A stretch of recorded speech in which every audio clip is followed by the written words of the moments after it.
Okay, we've got to talk about that storm because it is just hours away from making landfall. Category 1 system, but again, we don't really need to always focus just on the strength of landfall because we have to talk about what the implications are. A lot of flavors to hurricanes. In this case, the slow movement is going to be a big one. This is a look at Gulf Shores, Alabama, and you can see already a lot of rain on the ground, starting to get some of those tropical storm force winds out in some of the Alabama coastal communities. But again, the system is still just off the coast. Look at those outer rain bands lashing Panama City.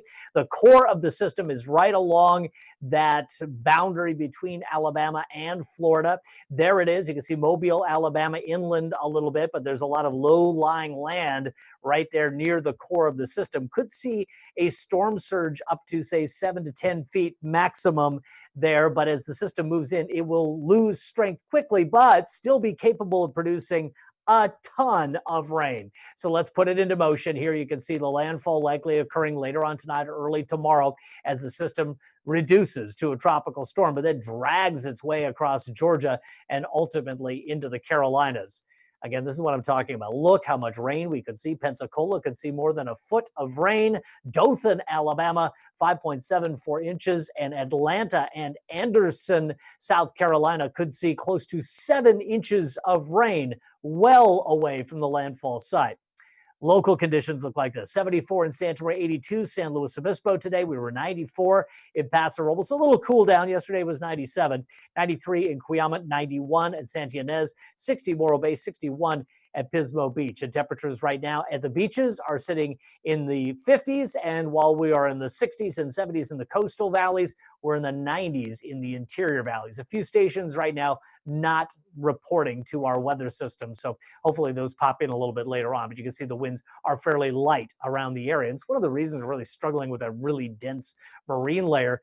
The winds are light. We have an inversion cap and we have all that smoke.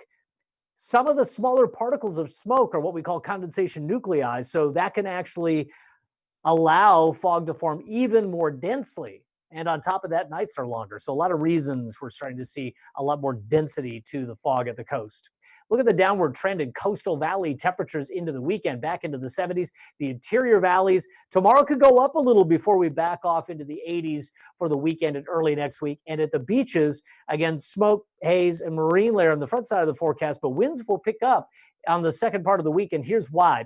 That little green dot there, that's an upper low. That moves through. A cold front moves through the area late Wednesday night into Thursday, and then some high clouds stream across the area with higher winds that will thin fire smoke. But again, at fire sites, the higher winds could create complications. It's something to watch very carefully. And then we're generally under a trophy environment as we get into next week, which means for us, mild. And this is what I'm talking about with the marine layer. You can see it's there in the night and morning hours. It barely backs off. And then we get that high cloud cover, the cold front, and stronger winds as we get into the later part of the week. 78 Santa Maria, 98 Paso Robles, 84 San Luis, 85 in Santa Barbara. Overnight lows tonight for the South Coast, fairly warm near 60, but Santa Ynez Valley overnight lows could be in the 40s to about 50. At the beaches, you're looking at temperatures tomorrow a little warmer into the low to mid 70s at some of the beaches. So tomorrow's a little bit of a hit, a little high pressure peak before we come off it a bit. And there you can see in Santa Barbara, we're warm through Friday before we start seeing some cooling. In Santa Maria, mid 70s for the weekend. Again, tomorrow, a little peak in Paso Robles as well, near 100, then backing off into the mid 80s for the weekend. And San Luis Obispo cooling into the upper 70s by Sunday. More at 6. Back to you.